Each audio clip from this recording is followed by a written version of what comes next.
रोहित पवार आपल्या सोबत आहे. नाना पटोलेंना एक दिवसासाठी निलंबित केलंय, काय म्हणाल, कसं पाहताय? एक तर आम्ही सगळ्यांनी मिळून नाना भाऊंनी पुढाकार घेतला होता की शेतकऱ्याबद्दल जे भाजपचे त्याच्या लोणीकर तसंच कोकाटे जे खालच्या लेवलला जाऊन त्या ठिकाणी त्यांनी भाष्य केलं होतं. आज शेतकरी दिन आहे.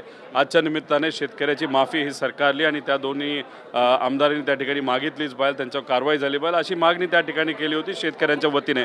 पण तिथं इगो हट झाला, सरकार चिडलं आणि त्याच्यात नानाभाऊवर कारवाई झाली. हे खरंच दुर्दैवी गोष्ट आहे.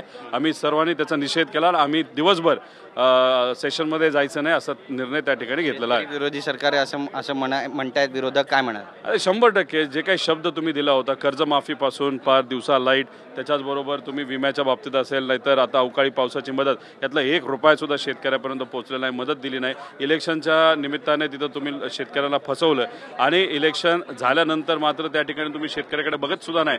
बच्चूभाऊंच्या बाबतीत सुद्धा तुम्ही पत्र दिलं होतं की 15 दिवसात कमिटी फॉर्म करणार. 15 दिवस उलटून गेले तरी त्या बाबतीत तुम्ही काय करत नाही. त्याचा अर्थ या सरकारला फक्त काय बाहेर इलेक्शन पुरतं मतदान बाहेर, बाकी त्यांना काही शेतकऱ्याचं कष्ट करायचं पडलेलं नाही. विरोधकांना दाबण्याचा प्रयत्न होतो कुठेतरी, आणि विरोधकांची आता भूमिका नेमकी काय असणार? नाही, आम्हाला तर दाबतच आहेत, पण आमच्या माध्यमातून सामान्य लोकांचा आवाज सुद्धा हे सरकार दाबत आहे. आम्ही शेतकऱ्याचा विषय मांडतोय, कर्जमाफीचा मुद्दा मांडतोय, तिथं युवांचा मुद्दा मांडतोय, महिलांचा मुद्दा मांडतोय, पण आम्हाला कुठेही त्या ठिकाणी बोलून देत नाही.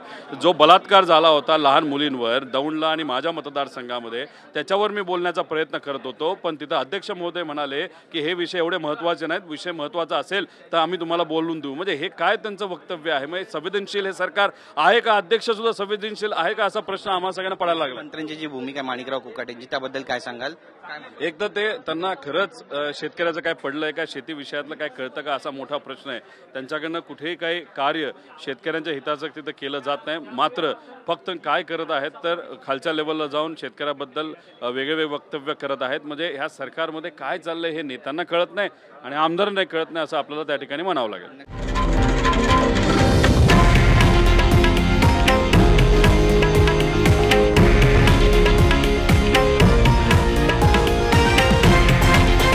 हे आहे देशातील नंबर 1 न्यूज नेटवर्क आणि आपण पाहत आहात TV9 मराठी, एकमेव.